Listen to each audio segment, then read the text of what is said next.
हरे कृष्णा। प्रत्येक दिन की भांति आज पुनः हम लोग इस नित्यम भागवत सेवा के सत्र के अंतर्गत भक्त भागवत एवं ग्रंथ भागवत की महिमा को श्रवण करने के लिए उपस्थित हुए हैं। हम लोग श्री सनातन गोस्वामी के चरित्र को विशेष रूप में चर्चा कर रहे थे और महाप्रभु के ये प्रधान सेनापति हैं श्री रघुनाथ दास गोस्वामी ने इन सब महाप्रभु के परिकरों के विषय में कहा है कि महाप्रभु जैसे कमांडर इन चीफ हैं, वो उन सब के हेड हैं और महाप्रभु की जो बलिष्ठ सेना है, उन बलिष्ठ सेना के सेनापति ये सब महापुरुष गण हैं। जितने सारे परिकर हैं, विशेष परिकर हैं महाप्रभु के, इन सब को रघुनाथ दास गोस्वामी कहती हैं सदा त्वं सेवस्य प्रभु दयितम सामंतम अतुलम। तो जिस प्रकार एक प्रधान सेवक वो हर समय अपने स्वामी की सेवा में रत रहता है, ऐसे ही ये षड गोस्वामी और महाप्रभु के अन्य अन्य विशेष परिकर जो हैं, उन्होंने महाप्रभु की इच्छा को, महाप्रभु की सेवा को, महाप्रभु के मनोभिष्ट को पूर्ण करने के लिए ही सारी प्रचेष्टाएं करी। और महाप्रभु भी कैसे हैं, स्वयं अपने परिकरों को साथ में लेकर के आए जगत को शिक्षा देने के लिए, है ना। स्वयं तो संन्यास वेश धारण करके जगत को शिक्षा दी ही। साधु बाबा कष्ट बड़ो जीवेर जानिया, साधु रूपे कृष्ण निजे आयले न दिया। कृष्ण ने देखा कि द्वापर युग में आकर के मैंने बहुत लीला विस्तार करी, लेकिन साधारण लोगों के लिए भगवत गीता के जो उपदेश इत्यादि प्रदान किए हैं, लोग उसको ग्रहण करके इतना विशेष आचरण में नहीं ला पाए। क्यों? क्योंकि कोई रोल मॉडल था नहीं। कृष्ण ने भगवत गीता में उपदेश तो दिया, लेकिन स्वयं जीवन में क्या आचरण किया। और कलयुग के जीव, उनका तो ऐसा निकृष्ट अधिकार है, व्यक्ति जब तक आचरण करके ना दिखाए, जब तक हमारे सामने कोई ऐसा रोल मॉडल ना हो, तब तक हम कभी भी उसको पालन नहीं करेंगे। इसलिए वे ही कृष्ण पुनः कलयुग के अंदर आकर के क्या किया, साधु रूपे कृष्ण निजे आयले नदिया, नदिया में आकर के नवदीप धाम में अवतरित होकर के कृष्ण ही स्वयं महाप्रभु के रूप में आए और उन्होंने साधु का वेश धारण किया। और जब साधु वेश धारण करके आचरण कर दिखा रहे हैं, तो बहुत ही कठोर आचरण, एक सन्यासी का कैसा सख्त आचरण होना चाहिए, महाप्रभु ने वो चीज दिखलाई। और स्वयं तो आचरण करके दिखलाया ही दिखलाया, अपने भक्तों के माध्यम से भी शिक्षा दी। हमने पहले बतलाया था, महाप्रभु ने एक एक भक्त के माध्यम से एक एक वस्तु को, एक एक भजन आदर्श को दिखलाया है। उसके अंदर ये सनातन गोस्वामी और रूप गोस्वामी, ये तो साक्षात दीनता की ही प्रतिमूर्ति है। हम लोग कल श्रवण कर रहे थे किस प्रकार सनातन गोस्वामी का बंगाल के उस जेल से वो उन्होंने मुक्त होने के लिए पहरेदार को रिश्वत दी और महाप्रभु से भेंट करने के लिए जंगल के रास्ते से तुरंत वृंदावन की ओर आ रहे थे। महाप्रभु उस समय पर किंतु पुरी से वृंदावन चले गए थे और वृंदावन से वापस जगन्नाथपुरी की ओर लौट रहे थे। तब बीच में ही काशी में, वाराणसी में महाप्रभु और सनातन गोस्वामी की भेंट हुई है। सनातन गोस्वामी जब पहुंचे थे वाराणसी, तो उन्हें पता चला था कि महाप्रभु चंद्रशेखर वैद्य के घर में है और सनातन गोस्वामी वहीं घर के बाहर जाकर के बैठ गए थे। महाप्रभु ने किस प्रकार उनको अंदर बुलाया, किस प्रकार उनका आलिंगन किया। सनातन गोस्वामी जिसका निषेध कर रहे थे, लेकिन महाप्रभु की युक्ति है कि तोमा स्पर्शी आत्म पवित्रिते, भक्ति बले पार तुम्ही ब्रह्मांड शोधिते। महाप्रभु स्वयं आचरण करके दिखला रहे हैं कि भक्त का, एक भगवत भजन परायण भक्त का कलेवर हमेशा अप्राकृत होता है, उसके अंदर किसी प्रकार का हेय अंश नहीं होता। मुसलमान राजा के साथ में कार्य करने पर भी, नीच संग होने पर भी, किंतु भक्त हमेशा असंग होकर के रहता है, जैसे एक कीचड़ के अंदर कमल। सनातन गोस्वामी को आलिंगन करके और महाप्रभु ने वहीं तपन मिश्र के यहाँ प्रसाद पाने को कहा। सनातन गोस्वामी ने उस समय तो स्वीकार किया। भद्र वेश धारण करके, शौर इत्यादि क्रिया करके महाप्रभु के पास में जब पहुंचे हैं, तो उनके बहनोई के द्वारा दिया हुआ वही कीमती कंबल साथ में लेकर के थे। महाप्रभु कुछ कहे नहीं, लेकिन बार बार उसी कंबल की ओर देखते। और सनातन गोस्वामी इस बात को समझ करके गंगा तट पर गए, एक गौड़िया बाबा जी से उन्होंने वो कंबल दे करके उनकी पुरानी गोदड़ी ले ली और उसी को देख करके महाप्रभु अत्यंत संतुष्ट हुए। महाप्रभु स्वयं कहते हैं, प्रभु कहे इहे आमी करी आछि विचार, विषय रोग खंडाइला कृष्ण जे तोमार, से केनो राखिबे तोमार शेष विषय भोग, रोग खंडी सद राखे शेष रोग। तीन मुद्रार भोट गाय, माधु करी ग्रास, धर्म हानि होय लोके करे उपहास। महाप्रभु देखो कितना अपने परिकर के माध्यम से आदर्श प्रस्तुत कर रहे हैं कि एक एक त्यागी का कैसा आचरण होना चाहिए।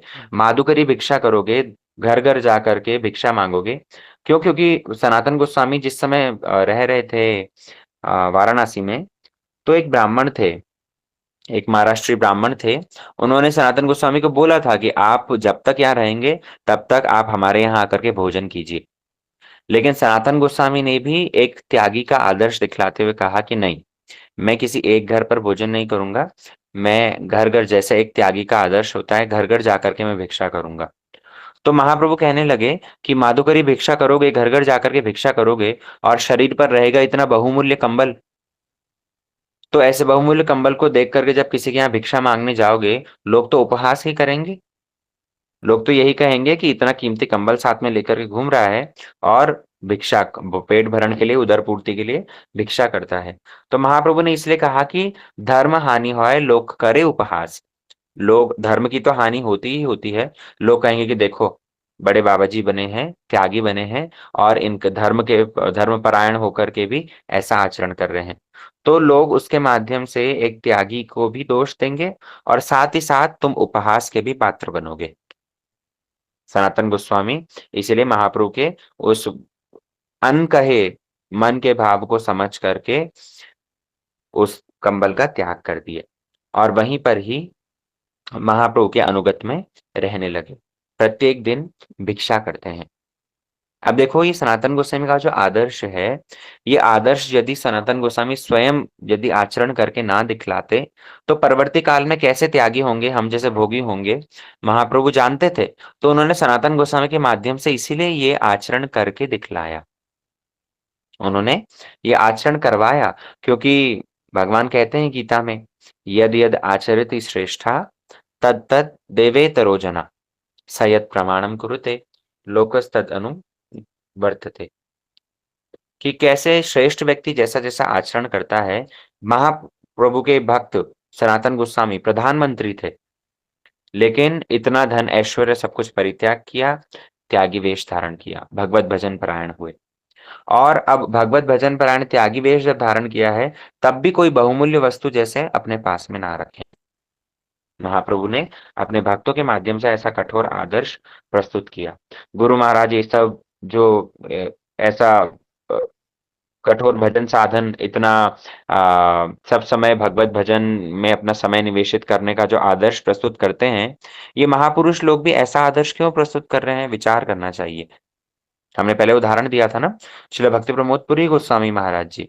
वृद्धावस्था हो गई है, एक दिन देर रात तक हरिनाम कर रहे हैं। सेवक ने पूछा तब उन्होंने यही उत्तर दिया कि ये आचरण तुम लोगों के लिए। क्योंकि बद्ध जीव वो हमेशा क्या करता है? छिद्र अन्वेषण करता है, दोष ही देखता है।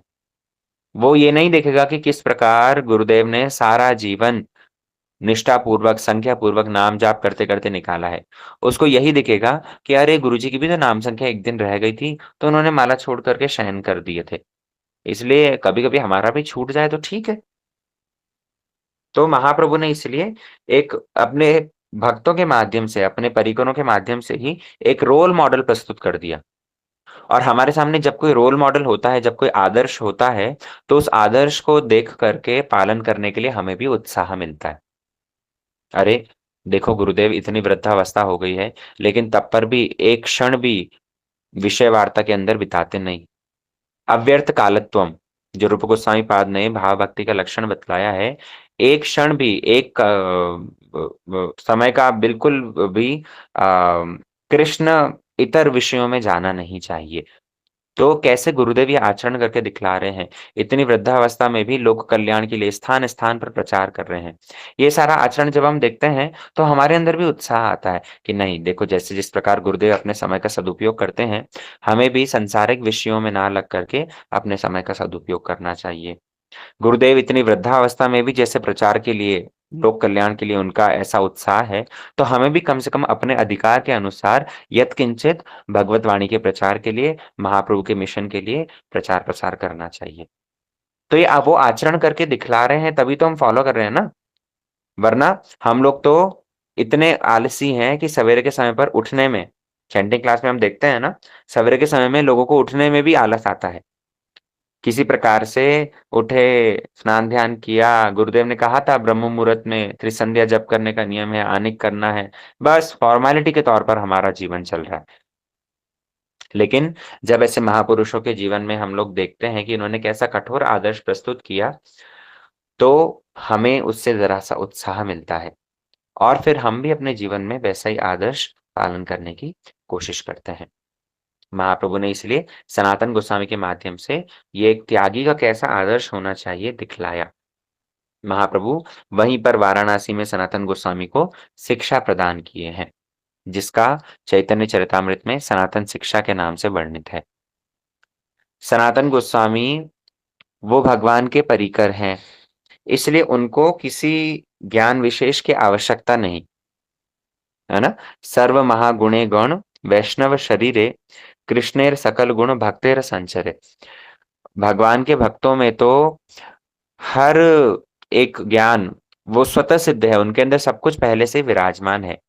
अर्जुन वो भगवान के भक्त हैं, उनको क्या कभी मोह हो सकता है?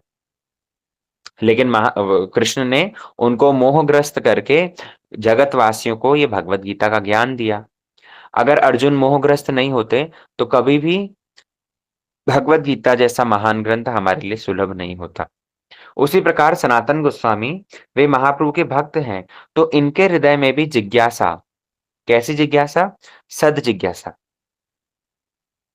कृष्ण विषयी जिज्ञासा जागृत करके, अपने स्वरूप के विषय में जिज्ञासा जागृत करके उनसे महाप्रभु ने प्रश्न करवाए।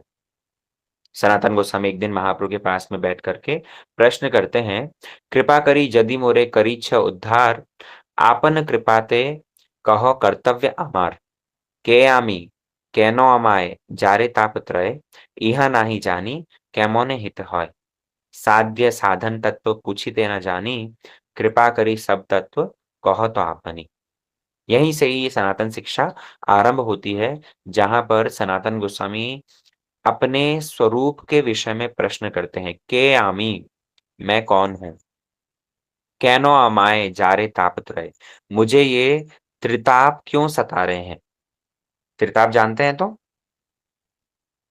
त्रिताप भगवान ने भगवत गीता में वर्णन किया है, आदि दैविक, आदि भौतिक और आध्यात्मिक। ये तीनों ताप इनका ये तीनों ताप हर एक बद्ध जीव उससे प्रभावित हो रहा है। लेकिन सनातन गोस्वामी कहाँ महाप्रभु के परिकर हैं और भक्तों को तो इस तरह के कष्ट होते नहीं। लेकिन तब पर भी सनातन गोस्वामी प्रश्न करते हैं कि मुझे ये त्रिताप क्यों सता रहे हैं? इहा नहीं जानी कैमोने हित होय।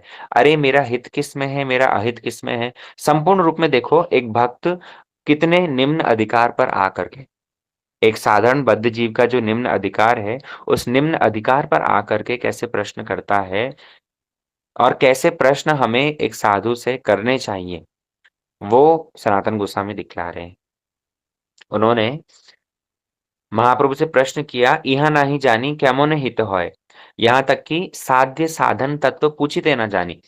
सनातन गोस्वामी कह रहे हैं कि एक साधु से, एक श्रेष्ठ उन्नत वैष्णव से हमें क्या प्रश्न करना चाहिए, क्या नहीं करना चाहिए, मैं तो ये भी नहीं जानता। लेकिन आप प्रभु दयामय हैं, कृपा करी सब तत्व कहो तो आपनी। आप ही दया करके जो मैं पूछना चाह रहा हूँ और जो मैं पूछने में अक्षम हूँ, आप वो सब चीज़ मुझे कहिए। कृपा करी सब तत्व कहो तो आपनी। यहाँ पर प्रभुपाद कमेंट्री में कहते हैं देखो कि अपने स्वरूप के विषय में ज्ञान होना बहुत ज़रूरी है। क्या सनातन गोस्वामी ये नहीं जानते थे कि मैं सनातन हूँ? मैं साकर मल्लिक मेरा नाम था, राजा हुसैन शाह के यहाँ मैं नौकरी करता था, मैं प्रधानमंत्री था या मैं कर्नाटकी ब्राह्मण गोत्र में मेरा जन्म हुआ है। क्या वो सब चीज़ें ये सब नहीं जानते थे? लेकिन उन्होंने अपने ये जो परिचय उनका ये सारा सब है, ये सारा का सारा परिचय उनका शारीरिक परिचय है। शरीर से संबंधित परिचय है। लेकिन बुद्धिमान व्यक्ति इस चीज़ को विचार करेगा, बहुत ध्यान से समझो और सुनो। बुद्धिमान व्यक्ति इस चीज़ का विचार करेगा कि मैं तो ये शरीर नहीं हूँ, क्योंकि जब ये शरीर मर जाता है, जब इस शरीर से आत्मा निकल जाती है, तब भी ये शरीर तो वैसा का वैसा ही पड़ा रहता है। तो जिसे हम कहते हैं कि मेरा हाथ, मेरा पाँव, मेरा आँखें, मेरा कान या मैं और मेरा में ही तो सारा जगत लगा हुआ है। तो इस बात को समझना बहुत आवश्यक है कि ये मैं कौन है।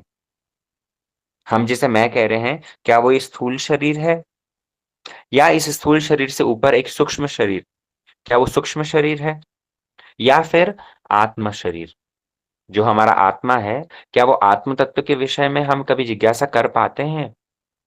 सनातन गोस्वामी ने इसलिए के आमी सबसे पहले यही प्रश्न किया कि जीव उसका क्या स्वरूप है? हम सब कौन हैं?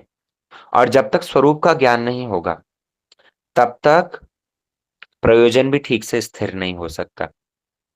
जब तक हमें पता ही नहीं है कि हम कौन हैं, तब तक हम कभी भी हमारे टारगेट को ठीक नहीं रख सकते। और जब तक टारगेट ठीक नहीं है, तब तक जिस साधन का अवलंबन करेंगे, जो प्रोसेस फॉलो करेंगे, वो प्रोसेस भी ठीक नहीं होगा।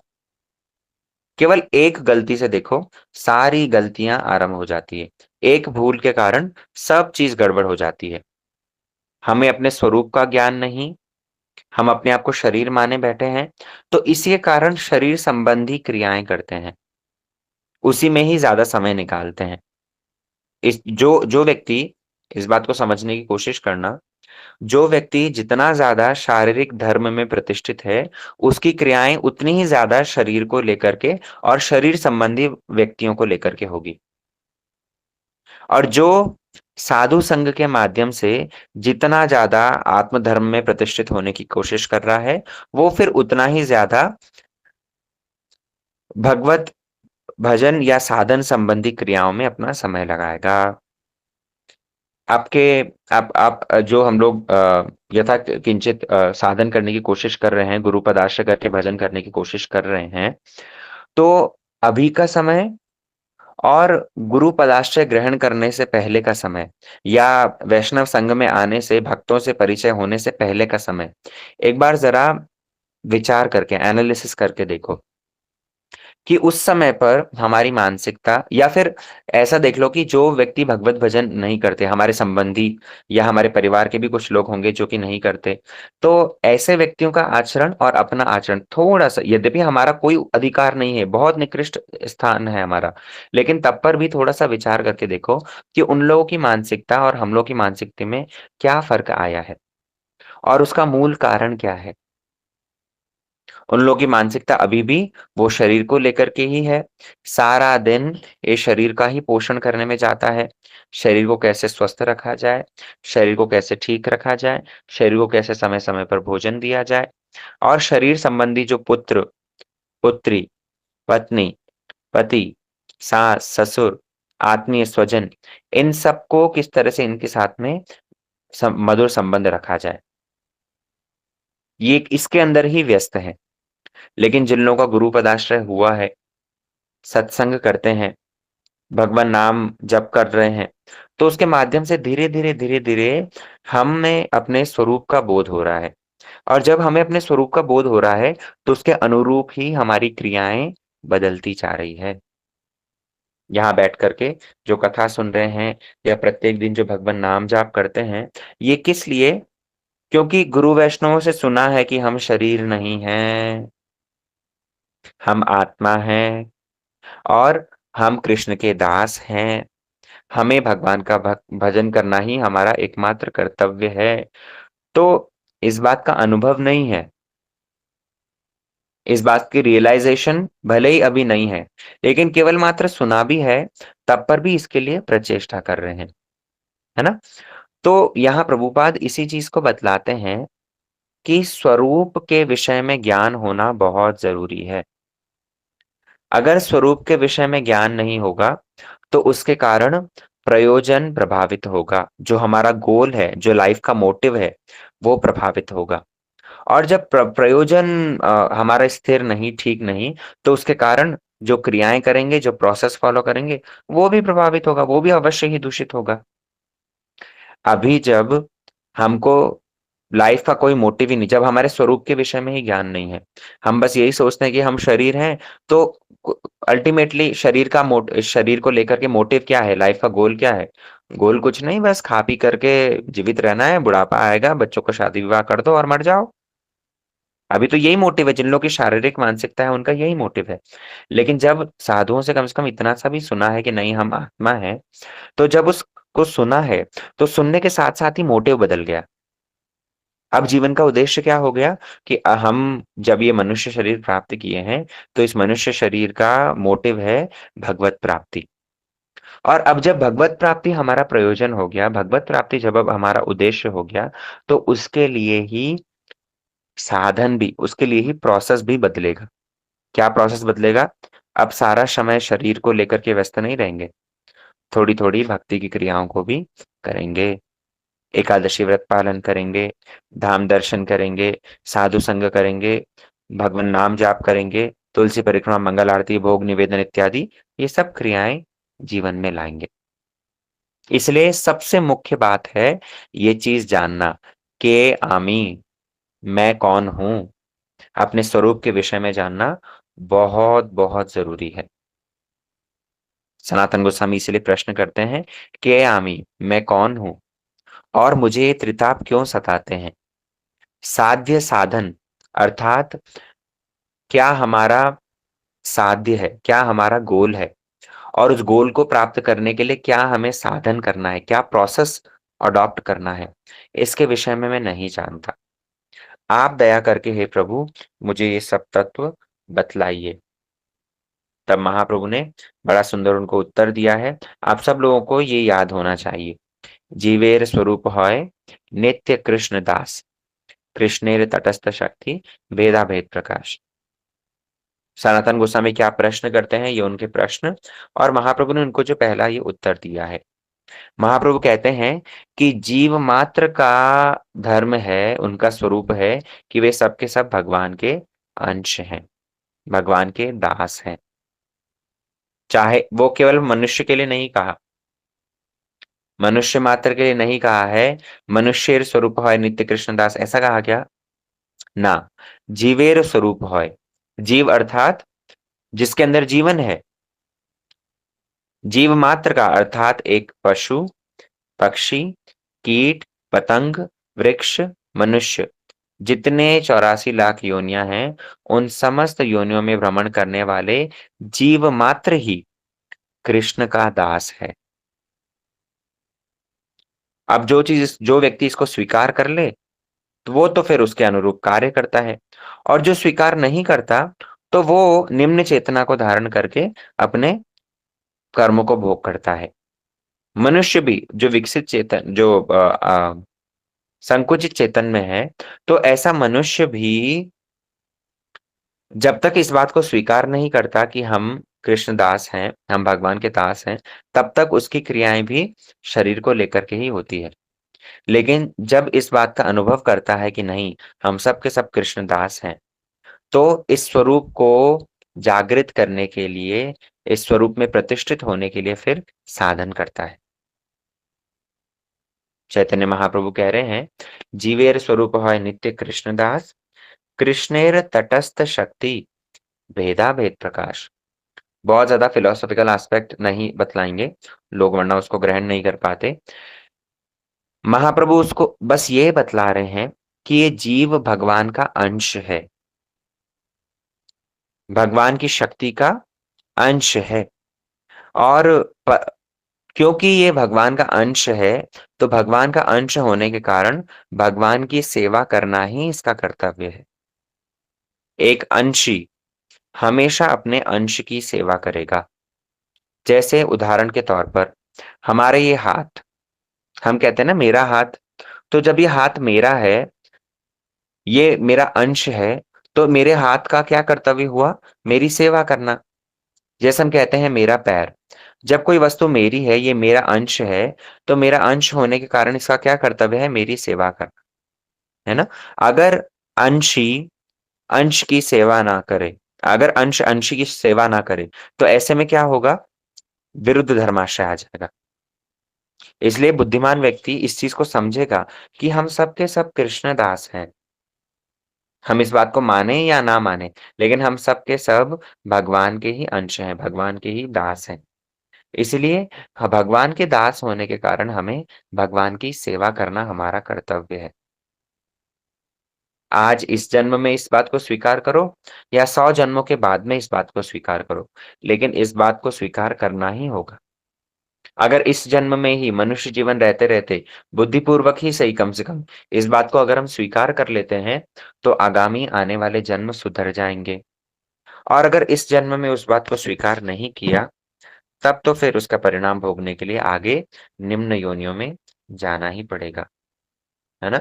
महाप्रभु जी ने इसलिए सनातन गोस्वामी को शिक्षा देते हुए जीव के स्वरूप का निर्णय किया और उसके बाद में संबंध, अभिधेय और प्रयोजन, ये 3 बातों को बतलाया।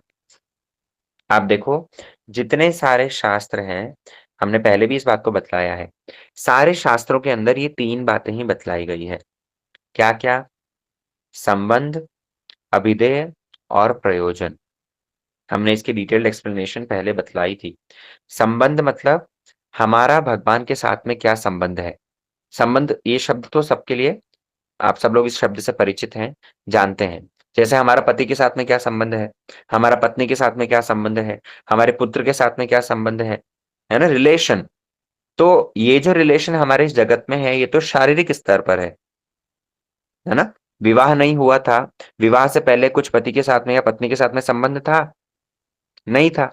विवाह हुआ है तब जाकर के शरीर का संबंध है और जब मानो ये शरीर छूट जाएगा, तो क्या ये संबंध रहेगा? इसलिए संबंध मतलब आत्म स्तर पर संबंध। जीवात्मा का कृष्ण के साथ में क्या संबंध है? शास्त्र में इस बात को बतलाया गया है। तदुपरांत अभिधेय और प्रयोजन, ये 2 शब्द हैं, इसको भी समझने की कोशिश करना। प्रयोजन अर्थात जब हमारा भगवान के साथ में संबंध है, हमें ये बात पता चली, तो भगवान के साथ में उस संबंध के कारण हम किस तरह से उनकी सेवा करेंगे? हमें क्या प्राप्त करना है? कृष्ण सेवा जो हम करना चाह रहे हैं, तो किस रस में, किस भाव से कृष्ण की सेवा करेंगे? ये कृष्ण प्राप्ति, कृष्ण प्रेम, ये हमारा प्रयोजन है। शरीर को जैसे जैसे प्रयोजन मतलब गोल समझ लो। बिज़नेस जो लोग ऑफ़िस कॉर्पोरेट वर्ल्ड में है, जानते होंगे शॉर्ट टर्म गोल्स और लॉन्ग टर्म गोल्स हम सेट करते हैं, है ना? एक विदिन 6 मंथ्स हमारा क्या टारगेट है? जो लोग बिज़नेस रन करते हैं, वो लोग भी इस बात को समझते होंगे। 6 महीने के बाद में, 10 महीने के बाद में, 2 वर्ष के बाद में, 5 वर्ष के बाद में क्या हमारा टारगेट है?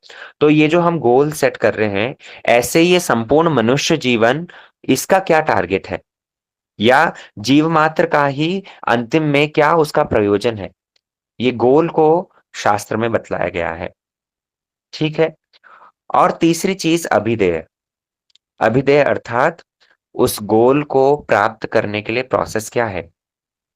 मानो किसी की कोई दुकान है और उसने दुकान पर गल्ले पर बैठता है, उसने विचार किया कि अभी दिवाली आ रही है या रक्षाबंधन आ रही है, तो रक्षाबंधन के आने से मैं अपनी सेल को 3 गुना बढ़ाऊँगा। अब जब ये गोल सेट कर दिया, ये टारगेट सेट कर दिया कि मैं अपनी सेल को 3 गुना बढ़ाऊँगा, तो उसके अनुरूप कुछ कार्य तो करने पड़ेंगे ना? बैठे-बिठाए तो सेल 3 गुना बढ़ नहीं जाएगी। उसके लिए कुछ प्रमोशन करना पड़ेगा, हो सकता है दुकान पर अच्छे-अच्छे कुछ एडवर्टाइज़मेंट लगाने पड़े, कुछ लोगों को अट्रैक्ट करने के लिए चीज़ें लगानी पड़े, घर-घर जाकर के प्रचार करना पड़े। तो इस तरह के कुछ ना कुछ एफर्ट्स लेने पड़ेंगे। तो ये एफर्ट्स क्या हो गए? ये ही अभिधेय है। टारगेट क्या हुआ? टारगेट था प्रयोजन क्या हो गया कि प्रयोजन हो गया मुझे अपनी सेल 3 गुना बढ़ानी है, मुनाफ़ा इस बार इतना होना चाहिए। ये हमारा टारगेट हो गया, तो इसको कहा जाएगा प्रयोजन। और उस प्रयोजन को प्राप्त करने के लिए क्या कर रहे हो? मशक्कत क्या करी? मेहनत क्या करी? तो वो जो परिश्रम कर रहे हैं, वो परिश्रम हो जाएगा, जो भी कुछ एक्टिविटीज़, जो भी कुछ एफर्ट्स कर रहे हैं, वो हो गया अभिधेय। इसलिए ये 3 चीज़ें शास्त्रों में बतलाई गई है। तो सनातन गोस्वामी के माध्यम से चैतन्य महाप्रभु ने इन 3 चीज़ों को ही बतला रहे हैं। संबंध, अभिधेय और प्रयोजन। ये तीनों चीजें क्या है?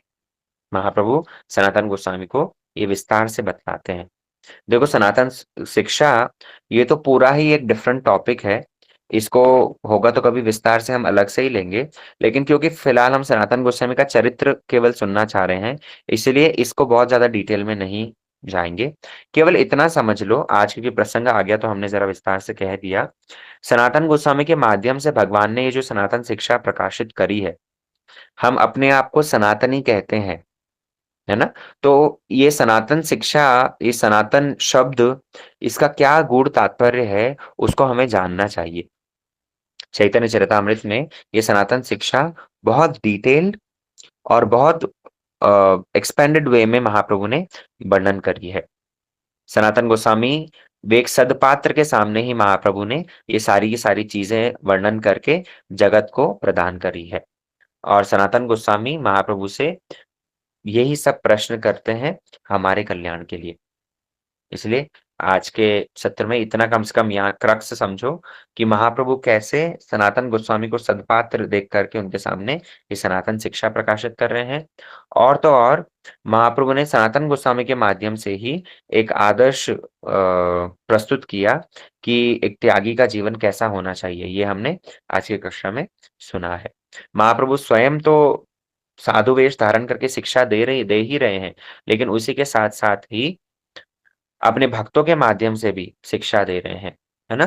क्योंकि जब तक कोई स्वयं आचरण नहीं करता, तब तक अन्य व्यक्ति उसको ध धारण भी नहीं कर पाते। आपनी न कहले धर्म, सिखाना न जाए, यही तो सिद्धांत गीता भागवत गाए। है ना? स्वयं आचरण करके जो शिक्षा देते हैं, वो आचरण करके शिक्षा देने वाली उसकी बात ही कुछ और होती है, और वो ही प्रभाव डालता है ना?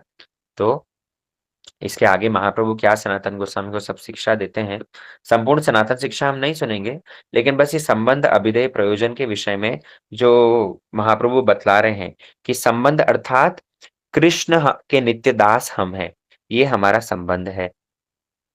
अभिधेय अर्थात भक्ति ही अभिधेय है, साधन भक्ति ये ही अभिधेय है, और प्रयोजन बोले कृष्ण प्रेम, ये ही प्रयोजन है। इन तीन चीजों को महाप्रभु ने वहां पर बतलाया है, संबंध, अभिधेय और प्रयोजन। ये तीन चीजें महाप्रभु सनातन गोस्वामी के माध्यम से बतलाते हैं कि कृष्ण से ही हमारा संबंध है, हम सबके सब कृष्णदास हैं। कृष्ण प्रेम प्राप्ति करना ही हमारा प्रयोजन है, लाइफ का गोल है, और उस प्रेम को प्राप्त करने के लिए भक्ति ही एकमात्र साधन है। ये तीन चीजें एज इट इज हमें याद होनी चाहिए। इसको धीरे धीरे हम अपना अधिकार जैसे उन्नत होगा, वैसे इसको अनुभव भी कर पाएंगे, समझ भी पाएंगे।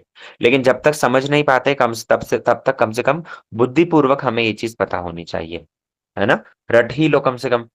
कोई नींद में भी पूछे तो ये बात पता होना चाहिए। प्रयोजन बोले कृष्ण प्रेम, अभिधेय बोले भगवत भक्ति, और संबंध बोले कृष्णदास। हम सब के सब कृष्णदास हैं, ये हमारा संबंध है। भगवान के प्रेम प्राप्ति करना है, ये हमारा प्रयोजन है, और उस प्रेम की प्राप्ति के लिए हम भक्ति करेंगे। ज्ञान, कर्म, अन्य अन्य योग इत्यादि का आश्रय नहीं लेंगे, भगवत भक्ति, साधन भक्ति का आश्रय लेंगे। ठीक है, आज के सत्र को हम लोग यहीं विश्राम देते हैं।